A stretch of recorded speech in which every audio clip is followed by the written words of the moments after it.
What's going on, fellow spectators? I am having to re-record my introduction video, so if I look tired, that's because I am. I'm going to try to make this intro short, sweet, to the point so you guys can get into watching the video. In essence, what happened was the Denver Nuggets played a game a couple weeks ago, and then the Denver fan base got on Twitter and they just laid into Isaiah Thomas, and they told the Denver Nuggets organization that they just needed to end the Isaiah Thomas experiment. So what I did was I wanted to rewatch the game and determine, are the Denver Nuggets better with or without Isaiah Thomas in the lineup? And so I had already cut the game and had all of my clips ready to go with Isaiah Thomas in the lineup, without the lineup, and had all my voiceovers done for it. And then just this last game, Isaiah Thomas played 0 minutes. So that kind of answered the question right there in and of itself. Even though I kind of already answered the question in my game film, I'm not going to change any of it. I'm going to go ahead and just let you guys watch everything that I said so you can kind of see and know that, what you see is, you're going to see kind of what led to Isaiah Thomas, his minutes going to 0 this last game, and it's either going to probably stay at 0 or they're going to get cut dramatically. So I had the headphones on because I was listening to the game audio, so I'm just trying to, keep it as close to the original video as I can. So let's just get right into the video and hope you guys enjoy it. Thank you for watching. Okay, starting it off, we have the starting lineups here for the Pelicans. You got Peyton, Holiday, Jahlil Okafor, Julius Randle, and Williams. For the Nuggets, Jamal Murray, Gary Harris. In the center, you got Jokic. And in the forwards, you got Paul Millsap and Will Barton. This has been one of the Nuggets' best lineup throughout the year. And what I'm going to do for this video, we're going to look at this lineup for the Nuggets, kind of how they start this game off without Isaiah Thomas, how they move the ball, how they play defense. I'm just going to kind of talk over the clips. I've edited the clips to be short, quick. This is going to be the half-court sets. It's going to be fast-paced, so I'm not going to be able to give like a play-by-play commentary of the game. If I miss something, I'm going to try to talk about it. I'm going to try to talk about it before it happens if I can. But we're just going to kind of talk over it, to kind of talk through what I see and go from there. The jump ball with Okafor. Sorry. And Jokic is going to win the tip. And usually starting the game, you always start in a set play. At least you should. So they come in too high off the elbow. You're going to see Murray set a screen for Jokic. Jokic comes around and Murray just pops out for an easy jump shot from the short corner. Easy 2 points. Playing defense, the first thing I notice with the Nuggets when they're playing defense, all their hands are kind of down. Well, anytime you're playing defense, they get an easy 3 because of it. Anytime, and here the Nuggets are. We'll go back to the defense when they come back. They get a quick out of bounds play and a nice easy dish back to Jokic. So come back on defense for the Nuggets. You're gonna see, I think their hands, they do a lot of hands down defense. Anytime you're playing defense, you want to take up as much space as you possibly can. See Millsap, he's playing on ball defense. He's backing off, hands down. I mean, it gives the offense a lot of confidence. Holiday misses the shot. I think he took that shot because Jokic, you can kind of rewind it. Jokic didn't hedge that screen. He actually didn't hedge it at all. He backed off.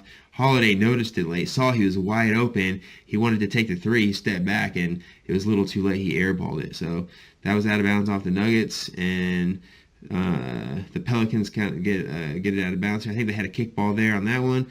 And they come back to get to do a set. Okafor's not looking.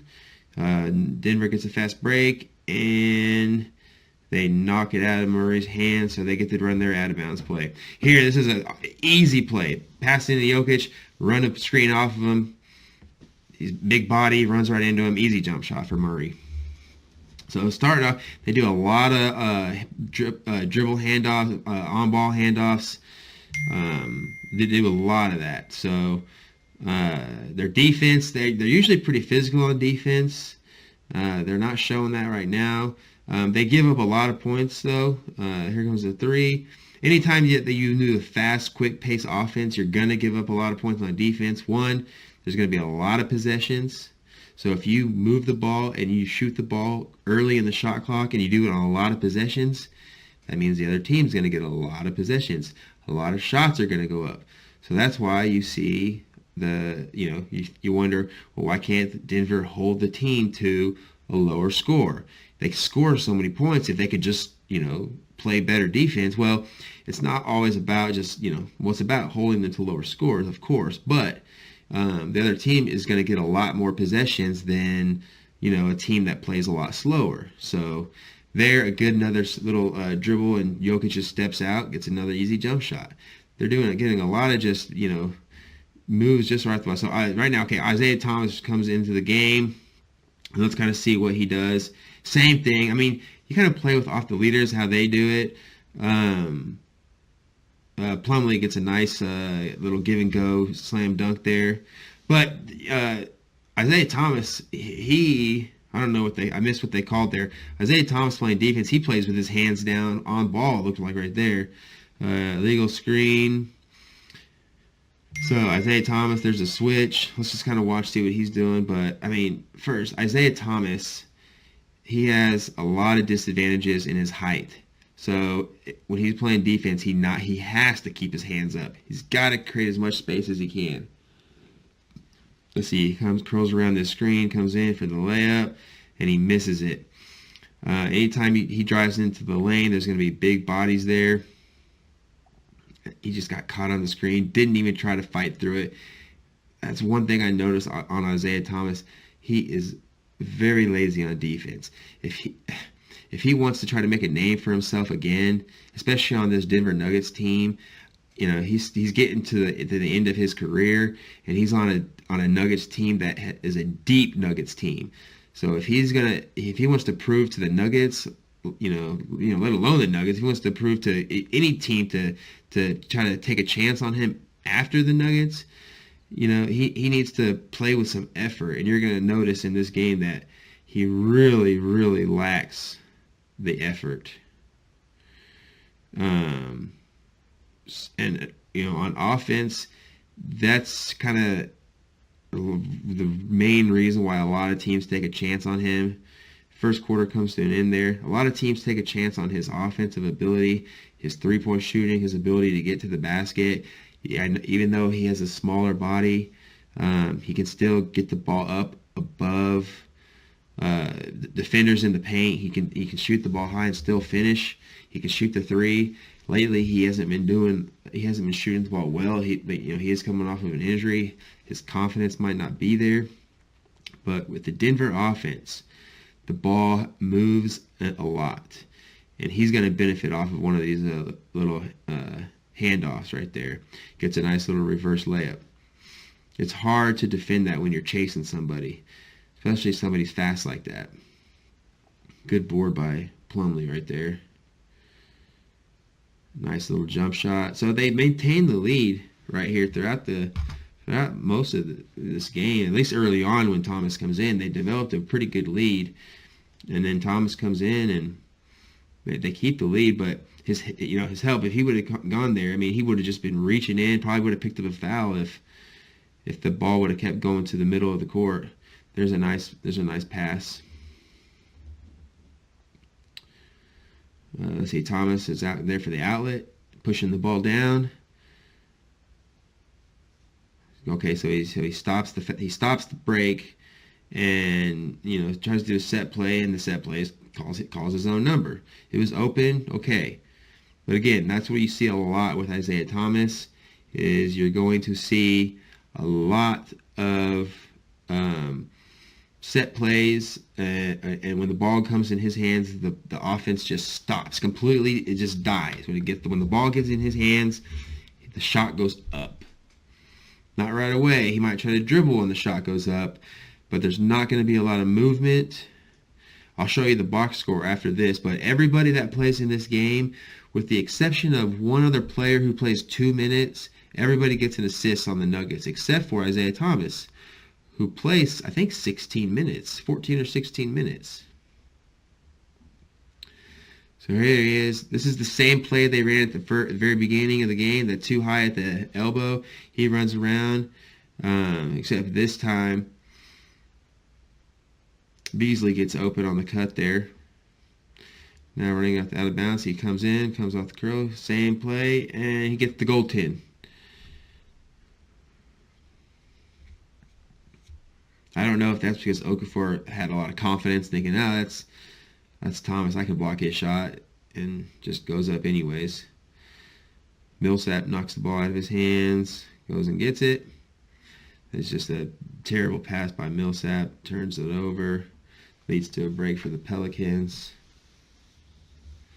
So these clips are going really fast. So, like I said, I'm just going to try to keep up with it and do and talk over. So see, everybody's I can't really blame Thomas for keeping his hands in. You're going to follow the leaders of the team, and if the leaders of your team, Murray and Jokic and Millsap and Harris and all those guys, Barton and everyone else is putting their hands down. The Pelicans get a lot of good looks at the three in this game, and a lot of it has to do with the Nuggets just keeping their hands down. There's a good drive by Harris. Isaiah Thomas's help defense is not the greatest because he just does a lot of standing. He takes a little jab in, but he's too worried about his own man as opposed to his help defense. So we're still in the second quarter. I counted that. Okay, that was goaltending. Thomas, his screens, I've noticed his screens. You saw Thomas setting a screen. He misses a lot of his screens that he sets. There he goes. He gets the steal there. Steps into the passing lane. And I think the Nuggets end up turning it over here. Turning it right back over. Yeah, bad pass by Gary Harris. But Isaiah Thomas, his offense, if you're not going to be a good defender and you're known for your offense, you better make sure that your offense is dynamic, especially with the height of Isaiah Thomas. Here he has a little hook that he's well known for, that little jump hook inside the lane like that. But there's a lot of intangibles that Isaiah Thomas is not good at. Obviously rebounding, offensive rebounding, he's not going to be great at. It just comes with his position, one, and his height. Same with the defensive rebounding. You can still hustle after the board. When it comes by you, it comes near you, you can at least box out your own guy. But every time I see him set a screen, he misses the screen. Doesn't look like he really even tries or really makes an effort. So he almost shot that up. One pass, almost shot it up. The one pass shot in basketball is a terrible offense. Comes back to him, and he was open. Good shot. That was within the offense, so that was a good shot. Normally, you got to make those, but normally, he'll get better at making those and get more confident. So I just noticed we're back in the third quarter. The Pelicans have come back and taken the lead. And I don't know if Denver just underestimated the Pelicans in this game or what, but they started getting they got out to the lead, and they started playing lazy on D. So here's another one where Thomas, he drives in and gets a nice little layup. And again, the offense just stops through him. The ball does not continue when it goes to his hands. I know a lot of scouts talk about that when they're scouting a player. Is he a team player? Does the ball can he score? Is he athletic? But when the ball comes in his hand, does he do the offense? Does it continue through? And here he comes. He starts the fourth quarter with the same play 3 times in a row.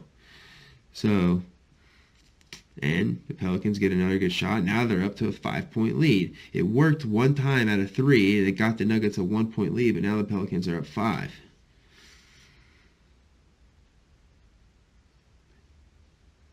Jokic was in foul trouble. He had 3 fouls in early on in the game. I can't remember when he picked up his 3rd foul. That's a lot of why the Pelicans came back in this game as well. But you can see Thomas doing a lot of chasing around the defense. Right there, where was his help defense? He just watched the guy just go by. No help defense on his teammate. That was just, if I was a coach, I would be livid. He would not be playing in this game anymore right now. He's done. Especially in a tight game in the fourth quarter, down by 6. At the time, you were down by, I think, 4 and gave them the 6-point lead. Comes to his hands. Let's see. Okay. Gets the ball into the post, and it creates an offensive rebound for Jokic and a score. So, you see, when the ball goes through your hands and it doesn't stop and you get it to inside, you play the inside-out game or a screen and roll game or the 2-man game, 3-man game, and you start doing some of that stuff, you start to see good things happen within your offense. And you will benefit from some of that stuff. You'll get the ball back in a lot of those situations. Here comes Beasley, right back to Jokic. Jokic saves it, comes back, and gets the shot block. Okafor blocks it. Probably could have done a pump fake there.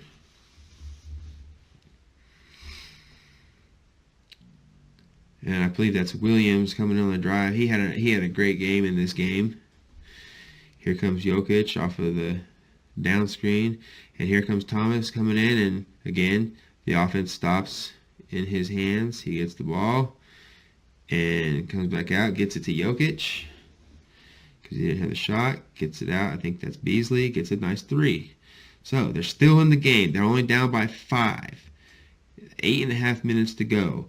I believe Isaiah Thomas he comes out with about 6:56 in the fourth, or maybe 6:26 or something. They might have called a travel there. He comes in, he gets a foul call on him. And yep, here Thomas comes in, curls off, comes in, and same thing. They're going to run the same out of bounds play. Coming in. He gets it to Jokic, comes right back out.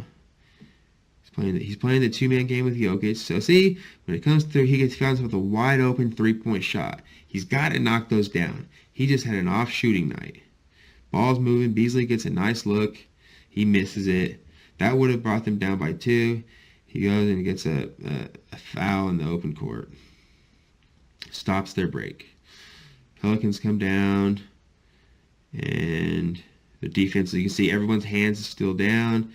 Thomas, again, his height is a factor there. They get the 3. Instead of the Nuggets, they're down by 8. They get a layup down 6. They leave a wide open man in the corner for 3. And this is where the Pelicans start to kind of pull away. They're down 9. Usually, Denver wins these games. This year they've been winning a lot of these games. The way they've been playing. The way they play at the beginning of this game is how they play throughout most of the game. And their bench, too, plays a lot like this. I think here's where Thomas comes out of the game. Yep, that's where Thomas comes out of the game. But you'll see that the Pelicans end up winning this game 120 to 112. Denver they didn't play too well.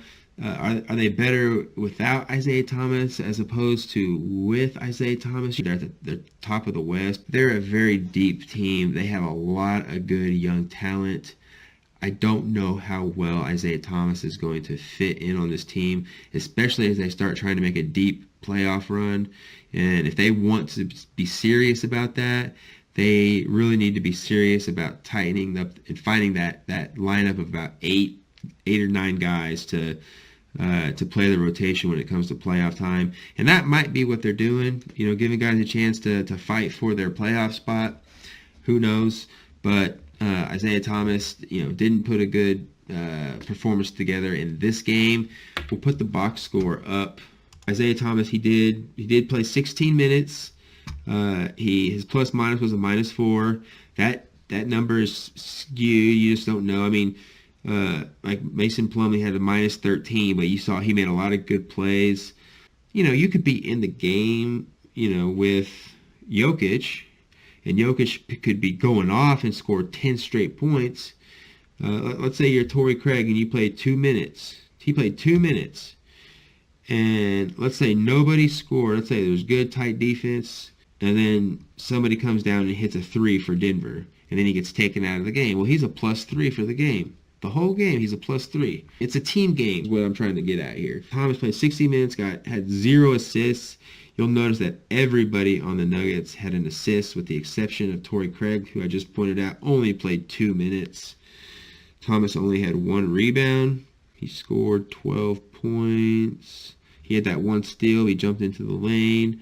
He had 1 turnover and 2 personal fouls. So not his greatest game, but one where Denver fans were kind of saying that this experiment with Isaiah Thomas should end, and even the fans are calling it an experiment. So I don't know how much time he really has left in Denver. It doesn't look like he's putting forth any effort when he's on the basketball court. So I don't know. I think that right now they just need to find the guys for their rotation to make a deep playoff run, and that's what they need to do. And so if you want me to do more videos like this, comment what team you might want me to do, maybe a player, or if you want me to go back to doing another video, another controversial video, I can do that. But thanks for watching. I truly appreciate you guys for just for watching. Subscribe, like the video. I truly appreciate it. Thank you guys so much, and I'll see you in the next one. Peace.